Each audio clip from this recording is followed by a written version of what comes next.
The Joe Mays and J-Raff Show is brought to you in part by Mays Sandwich Shop, serving delicious hometown favorites to the West Lawn community since 1947.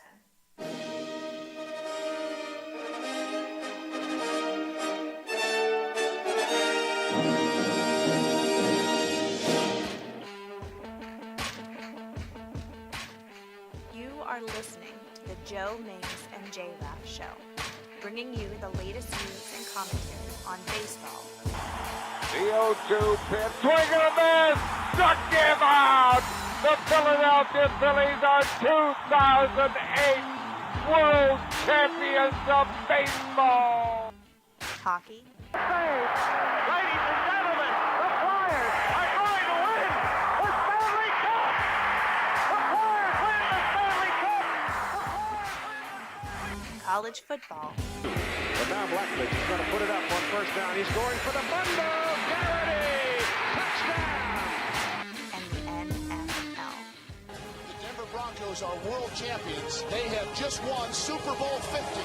Now, here are your hosts, Joe Mays and Justin Raffoff.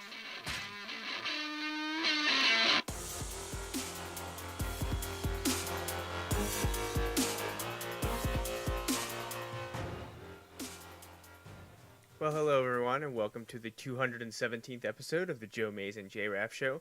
I am your solo host this evening, Joe Mays. Unfortunately, my co-host Justin Raffoff is still a bit under the weather, but we wish him well and hope he's feeling better soon and can join me once again on our flagship show, the Joe Mays and J-Raff Show, as well as our other endeavor, the Bulldog Hour, which covers the Wilson High School football program from West Lawn, Pennsylvania. And we've been doing quite well with it. We have 7 shows out already this year, and we're going to be recording episode 8 next weekend, or I hope we will be. I will be for certain.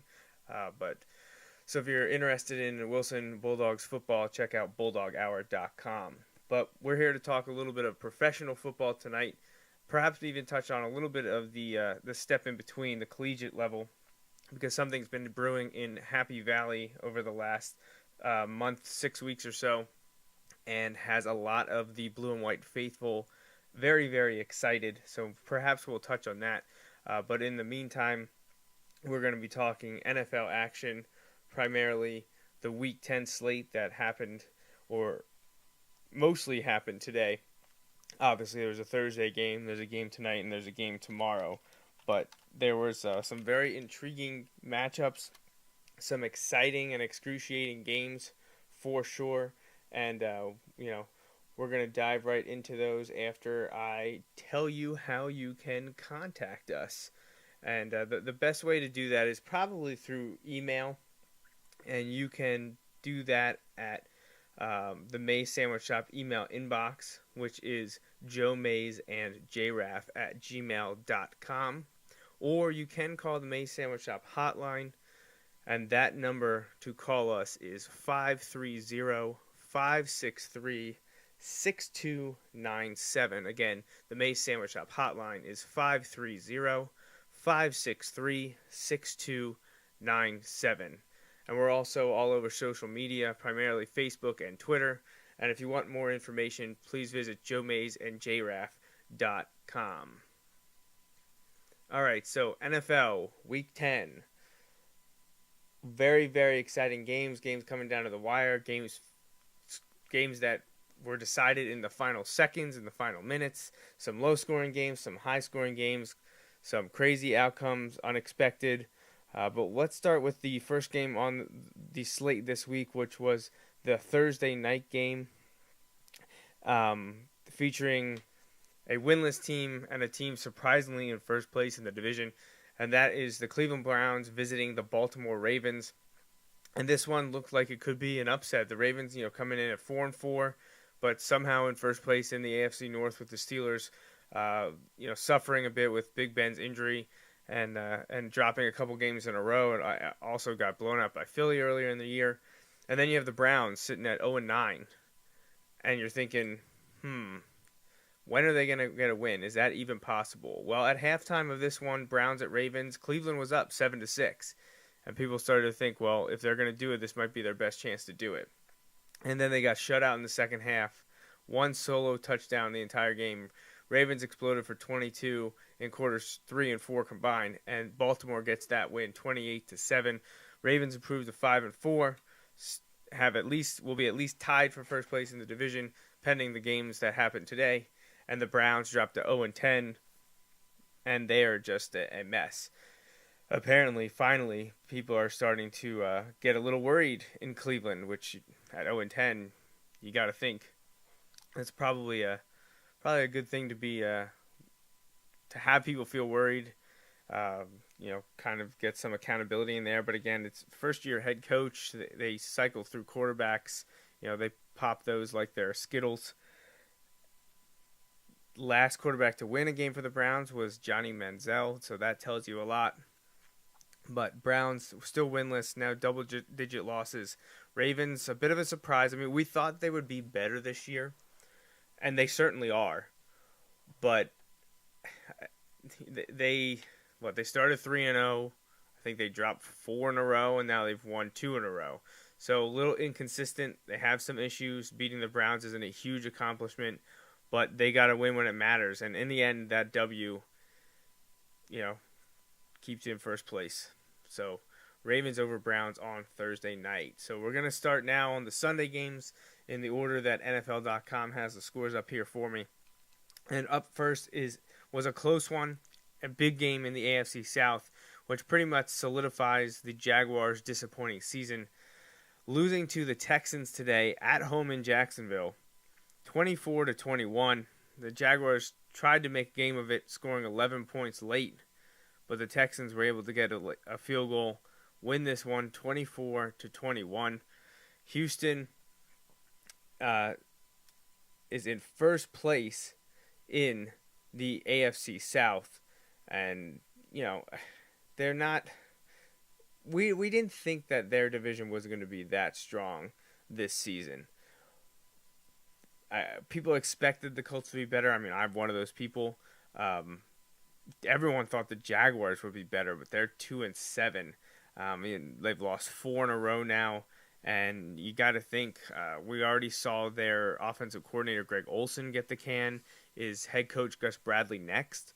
Blake Bortles just hasn't been the quarterback that everyone expected him to be, and honestly, so you got the Texans now at 6-3. Titans 5-5, which we'll get to them in a bit. Colts on a bye this week. They're 4-5, and the Jaguars lost to the Texans, drops them to 2-7. I mean, the Texans, Titans, and Colts are very much alive for the division.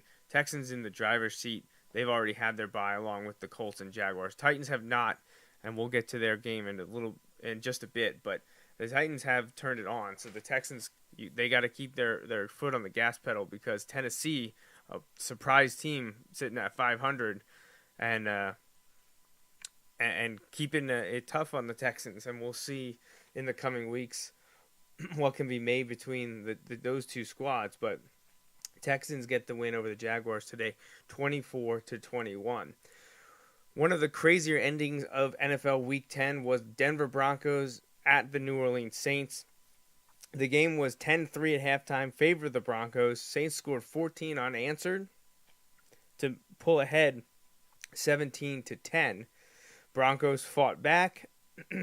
Saints fought back. And actually the Saints scored in the final minutes to tie the game 23-23. New Orleans lined up to kick the extra point, and Denver blocked it. But not only did they block it, they returned it for 2 points, giving them the 25-23 win. Absolutely incredible. I mean, what an awful way to lose. I talked to Justin about this game. It's so difficult to even imagine losing a game like that. It just good autoplay. Gotta love that. I'm Clay Matthews, and I'm good at football. Clay Matthews, good. Yeah, well, we'll get to the Packers in a little bit. Not so good right now. But anyway, so the Broncos' Justin Simmons leaped over the field goal blocking unit. He blocked the extra point, and Will Parks picked up. He went 84 yards for the defensive 2-point conversion. It's absolutely crazy to see an NFL game end in that manner. but it's absolutely fun for something like that to happen in the final 2 minutes, the final 90 seconds of the game. But what a way for the Saints to lose. The Saints had been playing better of late. They're right in the thick of things in the AFC South with some of the other results that happened around the NFL today. But to see the Saints lose a game like that to the Broncos, wow. But the Broncos needed to keep pace with the Raiders and Chiefs, who are playing good football, and the Chargers, they haven't gotten everything in the win column like they should have, blowing leads in the fourth quarter, but they're not a pushover, which the Broncos found out earlier this year. Now, a game that wasn't exciting in terms of the scoreboard, but was close, was the LA Rams visiting the New York Jets. The Jets started Bryce Petty at quarterback. He got his first ever career start in NFL, and he just produced a grand total of 6 points. The Rams were able to get 3 field goals, and they won 9-6. So 9-6. I don't have too much to say about that game because I don't believe it actually impacts much of anything. I know it's early to say that, but Jets-Rams not really going to be able to do too much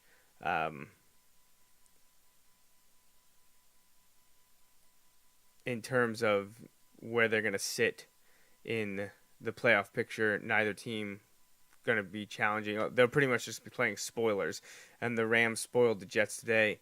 The turning point right near the end of the game was Rams linebacker Ogletree intercepted Bryce Petty in the final minutes of the game, and that gave the Rams the victory. As they say in this recap here, it was a snoozer, and that is for sure.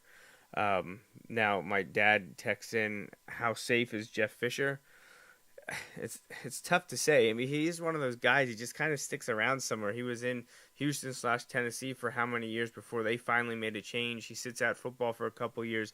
He ends up back in the NFL in St. Louis and now LA when they moved. But the team just hasn't been good under him.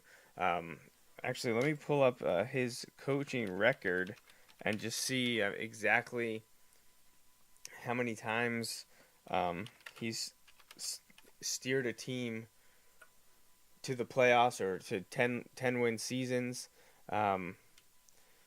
So he started out with the Oilers in 1994. You see, he had a great 5-year stretch. It really was 4 out of 5 years when he guided the Rams to the Super Bowl. He guided the Titans to the Super Bowl against the Rams, which was probably the best Super Bowl in my early childhood, teenage years, because a lot of the Super Bowls when I was growing up were awful. I think the first Super Bowl or the last Super Bowl I don't remember was the Bills-Giants Super Bowl where wide left, I think. I don't remember that Super Bowl. Every Super Bowl after that, I remember watching, and none of them were any good. None of them were exciting. You know, the Redskins beat the Bills, the Cowboys beat the Bills, Cowboys beat the Steelers. None of them really were any good. And then after the 99 season, 2000 Super Bowl, the Titans and the Rams met, and Kurt Warner and the Greatest Show on Turf playing the Titans and Steve McNair. That was a great Super Bowl. And, you know, the Titans came up, 2 yards short, 2 feet short? I mean, they were very close to winning that game on the last play. So Jeff Fisher's known for that team. They go 13-3 the next year, losing the playoffs. Forgettable year in 01, but then in 02 and 03 they win 11 and 12 games. Next 3 years does absolutely nothing. Wins 10 plus games in 07, 08, but then doesn't manage to get past 500 the next 2 seasons, and then he's let go after the 2010 season. So he was in Houston for 17 seasons. So he was there a while, but he only made the playoffs 6 times. That's unheard of in this day and age, where essentially if you don't win in the first 18 months you're on the job, you're gone. Well, he's now been in St. Louis. This is his 5th year in St. Louis. He joined the Rams franchise in 2012. He has yet to win more than 7 games. His best season was his first season in 2012 when they went 7-8-1. They finished 3rd place that year, 4th place back-to-back, and then 3rd place last year. Now, they won today over the Jets. Again, not very exciting. They're sitting at 3-5. Obviously, it's not over yet. They only played 8 games. They got 8 more to go. But once again, it looks like the Jeff Fisher-led Rams team is probably flirting with around a 500 record, 7-9, 8-8. If he'd get to 8-8, it'd be the most wins he's had with the Rams. Now, is that good enough? Is that progress? I can't answer the question to what the Rams ownership thinks, but I would be shocked if it is. I mean, this many years of average play, of mediocrity, usually gets coaches fires. I don't know what it is about Jeff Fisher, and I like Jeff Fisher. I wanted him to possibly coach the Dolphins when they were looking for a coach, and he instead went to St. Louis. But he hasn't produced all that many results. This is his, I think, 23rd year coaching. He has 6 playoff appearances. That's it. His record's 172, 161, and 1. That includes this season. He's under 500 as coach of the Rams. So, is he safe? Like my dad asked the question, is Jeff Fisher safe? I mean, with 8 games to go, he's safe to get through this year, unless they would lose their next, 8 games and finish 3-13, or be on that route and get fired mid-season or near the end of the season. But I mean, if they play the way they are now and finish 6-10 to 8-8, he gets through the season. But is he back in 2017 for the second year in LA? I don't know if after 5 years you fail to win more than 7 or 8 games, it might be time for a shakeup. So, take that as you are. I would normally, and under normal circumstances, and looking at the way the NFL reacts to coaching records, I would say he probably should be gone. But looking at the history of Jeff Fisher and his coaching tenure in the NFL, that's certainly not a certainty. All right, so we talked about that game for far too long since it was an awful, awful game, 9-6. Come on. Well, let's get to the local team, Falcons, Eagles. Eagles, started the season out strong. We've talked about it a lot. Started 3-0, but since then they had gone 1-4 and losing big games to the Cowboys, the Lions. And now they get to welcome in the Atlanta Falcons, who were one of the better teams in the NFC, at least, coming in at 6-3. But they lost a couple games to the Broncos and to the Seahawks, some of what appear to be better teams in the NFL. So the Falcons come in with an offense putting up a ton of points. They're one of they are the only team to breach 300 points this early in the season. And actually, I'm not even sure there's many teams close to them. The Chargers look like the Chargers are the next closest team. So the Falcons have been putting up a lot of points. Unfortunately for them, they've also been giving up a lot of points, almost 300 in and of itself right there.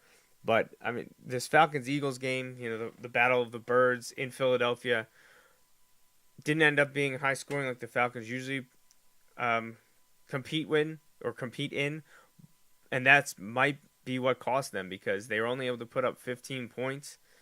The Eagles got a lot of points late, 2 touchdowns late, thanks to some interception at the end of the game. Kind of sealed the deal against Matt Ryan, who's unable to win in his home state of Pennsylvania. And the Falcons now drop to 6-4. The Eagles get to move up, and they sit at 5-4 now. And they're just playing for a wild card right now, because the Cowboys continue to run away with the NFC East. But we'll get to more on that game momentarily, because that is certainly one we need to talk about. So the Eagles, nothing flashy, but they get the job done, 24-15, and they beat a good team. That's what they needed, a bounce back. With the losses that they've suffered over the last few weeks, this is a game that they kind of needed to win. You hate to say at the halfway point, we must win this game.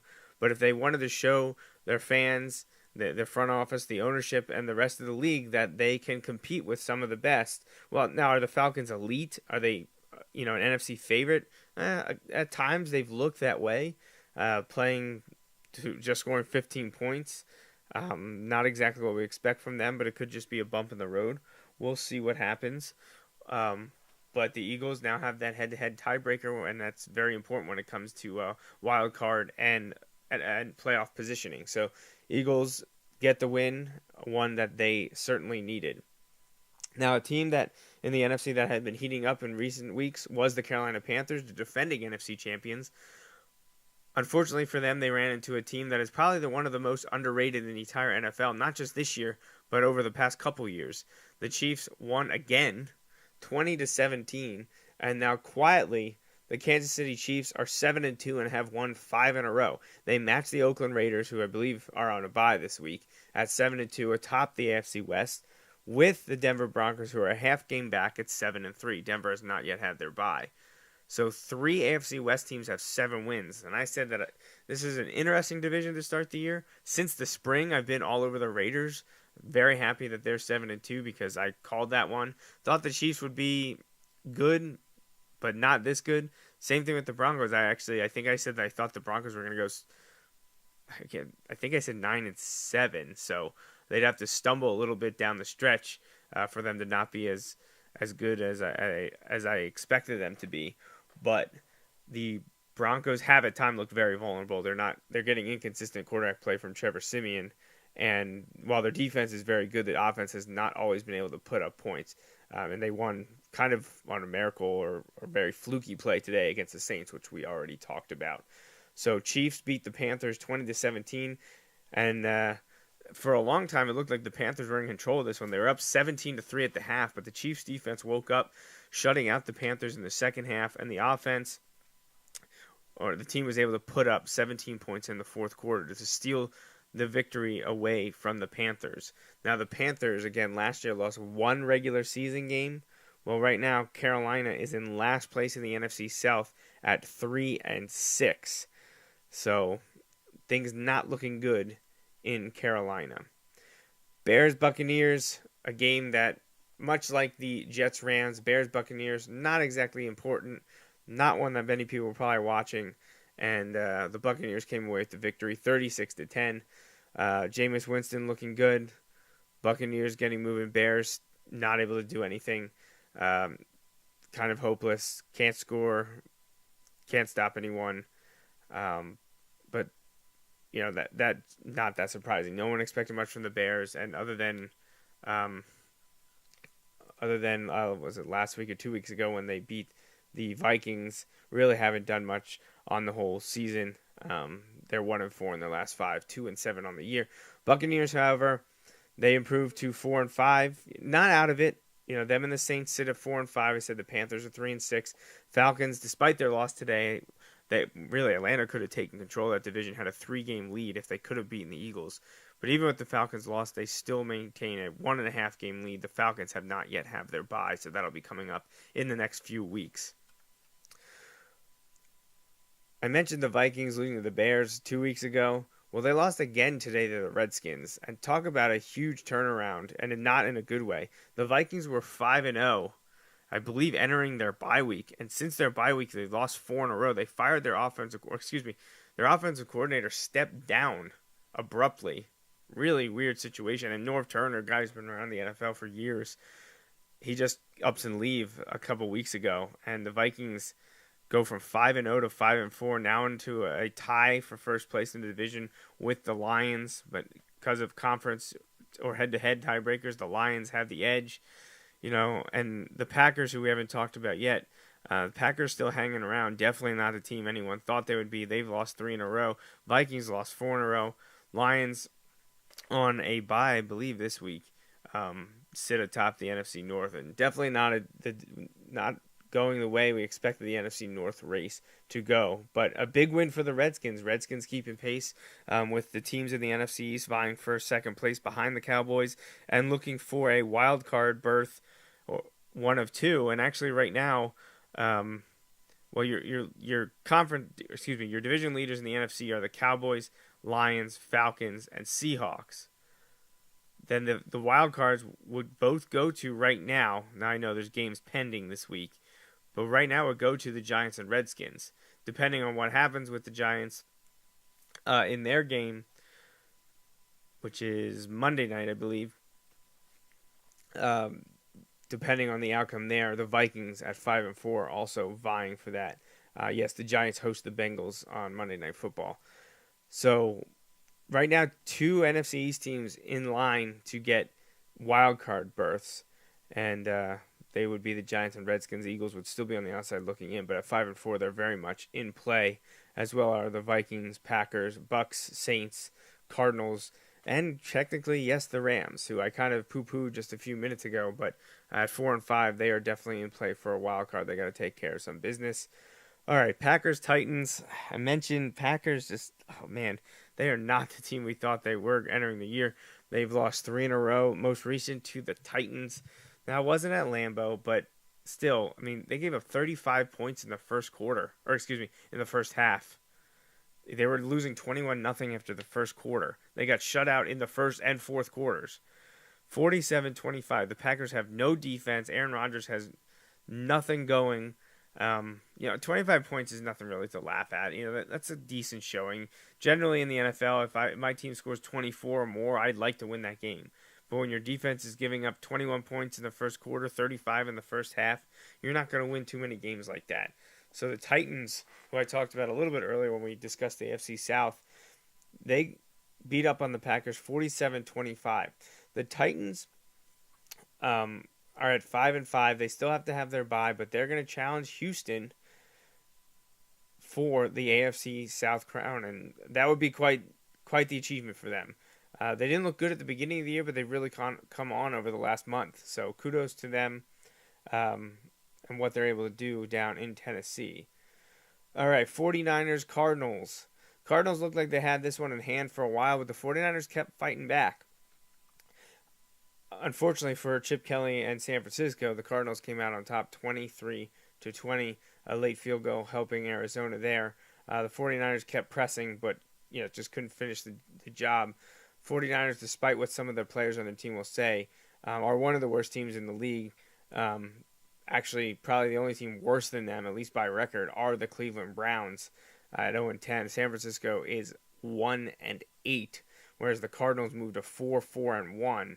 And should the Seahawks lose tonight against the Patriots, which they are currently doing, Arizona, despite being just about 500 with a tie, would only be a game back of the Seahawks. So Arizona not done yet in terms of NFC West or NFC wildcard.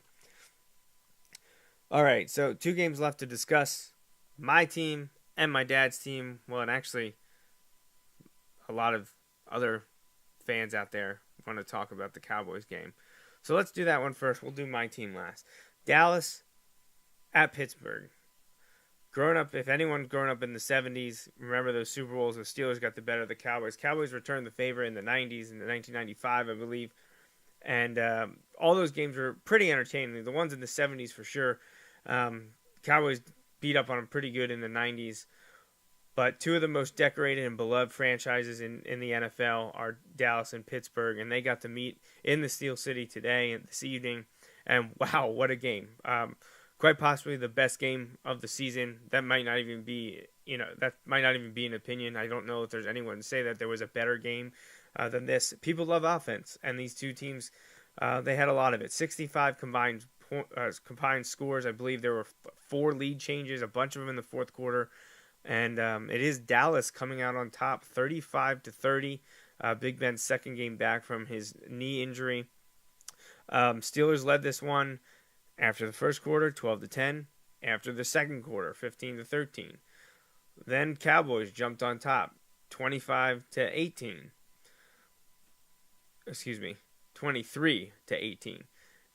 And then both teams scored 12 points in the fourth quarter, and actually both teams scored touchdowns in the final, I believe, 90 seconds. Steelers actually scored their go-ahead touchdown on the Dan Marino fake spike play, which how great is that to be watching that, and Big Ben fakes the snap and hits Antonio Brown for the touchdown. Disbelief. I don't believe they got the 2-point conversion, which happened a bunch. They missed their first 3, I think, or maybe it was 3 on the combined day. I know they missed their first 2, That gave them the 12 points in the first quarter. That certainly came back to bite them in the end. And that's what people talk about all the time about, the gamble of going for two. Now, if you look at the mathematics and the statistical analysis, they agree with Mike Tomlin and what the Steelers have been doing. You should go for two. Because for every one you get there, you have to get two the more traditional way. Now, everyone's going to say, well, now when you miss a bunch of them, look what happens. This is what happens. True. But you're going to, based on the statistics and the numbers, it makes more sense to go for two. I know there are some coaches that'll just buck the trend because it's never been popular. But I don't fault Tomlin for this one. His team put up a good fight. They're a good squad. Are they as good as we thought? Probably not. But they put up a fight against the Patriots and Steelers with Big Ben hampered and some players injured. I wouldn't want to play them in the playoffs. I mean, for the Cowboys' sake, they wouldn't have to until February. But AFC teams, if the Steelers are able to get healthy and get a cohesive unit, I wouldn't want to play them in the playoffs. They may not win the division with the Ravens leading it right now, but the Steelers, if they make the playoffs, generally dangerous. Just came up a little short today because the Cowboys had a great effort from Des Bryant, who played literally less than a day since finding out that his father passed away. He had over 100 yards, a couple touchdowns. And Ezekiel Elliott, 3 touchdowns. Huge day from him, and he scored the game-winning touchdown with 9 seconds to play. So Cowboys-Steelers, instant classic, 35-30 Dallas, and Dak Prescott and Ezekiel Elliott continue to tear up the NFL as rookies. Incredible performances by these guys again. They have Dallas at 8-1. They've won 8 in a row. They're 3-0 against the AFC. And their only loss is to the Giants in Week 1. And that game, as my dad tells me all the time, they probably should have won. So Cowboys, 8-1, looking strong. 3-game lead pending the Giants' outcome. If the Giants win tomorrow night against the Bengals, then it would be a 2-game lead. But Cowboys, everything's going for them right now. I really hope that the Romo stories have died down because, winning 8 in a row, 8 of 9, there's no way you can play him when he's officially back and not just in a backup role. So let's take a look at Dallas's remaining schedule. They host 2 games in a row, Baltimore next week, and then Washington on Thanksgiving. So Baltimore, while they're in first place in the AFC North, they don't really scare me. Dallas should easily be favored in this one, especially because it's at home. I usually almost never pick against the Cowboys on Thanksgiving. I know Washington with Robert Griffin a few years ago put up a lot of points on them, but, this is a huge game for them because, they beat them in Washington in the second week, 27-23, but this would really send a message and really hurt the Redskins. It's one of those 2-for deals. You win and they lose, expanding your lead in the division. Then on December 1st, they visit the Vikings, which a month ago looked like, oh man, that could be a tough one. Now I don't know what's going on with Minnesota. Then that is also a Thursday night game. Yeah, Justin and I talked about this a few weeks ago. Dallas plays Sunday, Thursday, then not until Sunday, and then that game is at the Giants on December 11th. So some tough games in a row: Baltimore, Washington, Minnesota, and the Giants. But if they can go 3-1 in those games, they'll be sitting pretty at 11-2. And if they beat Washington and the Giants, they would really control the NFC East. Then they finish the season hosting the Buccaneers, the Lions, before traveling to Philadelphia on New Year's Day. That game, at this rate, would be much more important for the Eagles, who could be vying for a wild card berth. But Dallas could be playing for a home field advantage to the playoffs. So there's your glance into Cowboys' future schedule. But they're at 8-1 after their thrilling victory over the Steelers this afternoon. And last, and at times least, the Dolphins go to San Diego today, and they actually emerge victorious. Hey, look at that. Dolphins win. Cowboys win, Eagles win, Ravens won Thursday night, Patriots probably going to win because all they do is win. Steelers lost to the Cowboys. So, our listening audience pretty happy. Speaking of the Patriots, they're up 7-3 in the first quarter, hosting the Seahawks in New England on Sunday Night Football. But anyway, so Dolphins at Chargers, they get the win, 31-24. They get 24 second half points, and the Dolphins have won 4 games in a row. They're 4-1 in their last 5, and they did it with defense today.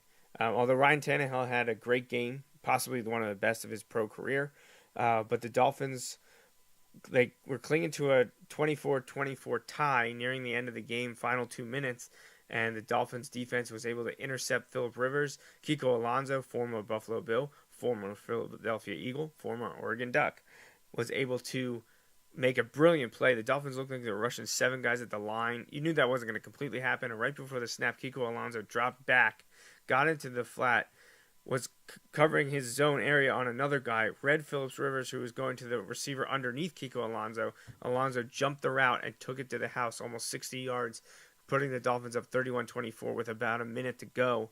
Then the Dolphins' Tony Lippett, former Michigan State Spartan wide receiver, turned cornerback, intercepted Rivers again to seal the deal. Rivers had 4 interceptions on the day. Jay Ajayi didn't get to 100 yards, but he did get a respectable amount in the 70s, and I believe he did also have a touchdown. So my Dolphins, they found a way to do it. They're now 5-4, above 500, and they needed this, though. They started the season off with a tough slate. They had to go to Seattle. They had to go to New England. They had to go to Cincinnati. Now they lost to Seattle, good team. Lost to New England, good team. Lost to Cincinnati. Okay, they didn't look great in that game, and Cincinnati, we're not sure what they have. The loss to Tennessee on October 9th really upset me because I thought that was a game they had to and needed to win. And right there I was like, well, this team's done. Well, then what do? They responded, beat Pittsburgh, they beat Buffalo, they beat the Jets, and they beat the Chargers. 3 wins at home. Now they get the win on the road. They're going to stay in California. They have the Rams next week. Both teams are fighting for wild card spots. So it's a big game. The Dolphins can't have a letdown in L.A. Then the Dolphins get to host San Francisco before traveling to Baltimore. San Francisco, a team that's no good. They have to win that game. Baltimore, like I said, they're winning the AFC North. I don't think they're great. I think that's a winnable game. They get to host Arizona, push, travel to the Jets, probably should win that one, travel to Buffalo, I'd say push, and then they host the Patriots. So they're at 5-4. They easily should win 3 to 4 more games. That would get you to 8 or 9, and that's on the cusp, or at least has been over the last few years. So you got to win at least one more. You got to get to 10-6. So they're 5-4 with 7 games to go. They need to go 5-2. If they want to make the playoffs, they've got to go 5-2. So if you're going to lose, you better make it to, even though New England's coming to Miami and they've had a tough time down there, you got to think that that's going to be a loss, which means there's only one more loss to give if you want to make the playoffs. So you got to beat the Rams, you got to beat the 49ers. You could probably lose either Baltimore or Arizona, but then you got to win on the road at the Jets and Buffalo. Is it feasible? I don't know. It's tough to say. The Dolphins haven't been to the playoffs since 2008, and before that it had been since 2002. So I've seen 2 playoff appearances in the last, 15 years. So the pessimist in me says, no, probably not going to happen. All right, so I told you the Patriots and Seahawks were playing first quarter. Seahawks just kicked the field goal to cut the Patriots' lead to 7-6, so they're closing in on the end of the first quarter there. Monday night game is Cincinnati at the Giants. Must win for both teams. Bengals sit at 3-4-1, underachieving. They need a victory in the biggest way if they want to maintain their race with the Ravens and Steelers in the AFC North. Giants, you move to 6-3. You're only 2 back of the Cowboys. You have a victory over them. You also leapfrog in front of Washington and stay in front of the Eagles by a game and a half. And also, you are in the prime position to hold on to one of the NFC's wild card spots. So yeah, my dad says he's having a good weekend. Penn State wins, Wilson wins, Cowboys win. Quickly before I go, Penn State, very, very close. Even though they won by 14, came to a brilliant second half performance and very much so in the fourth quarter. Defense made a play when they needed to. Offense, Barkley couldn't get anything going, but Trace McSorley really stepped up. He's really impressing me.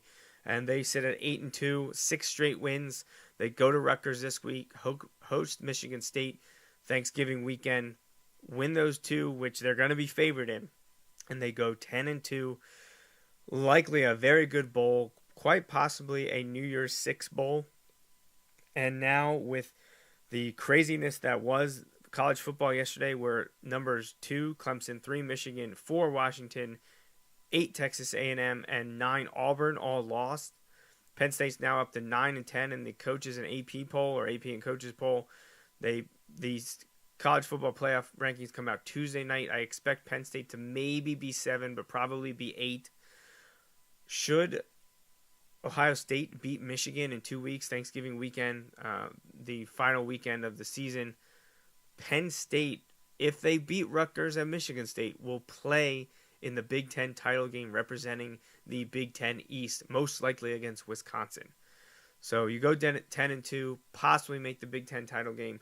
What a successful third year it would be for James Franklin and company. I know everyone is impressed with the what they've been doing on offense. Moorhead, the new offensive coordinator, has stepped it up. The offense is clicking.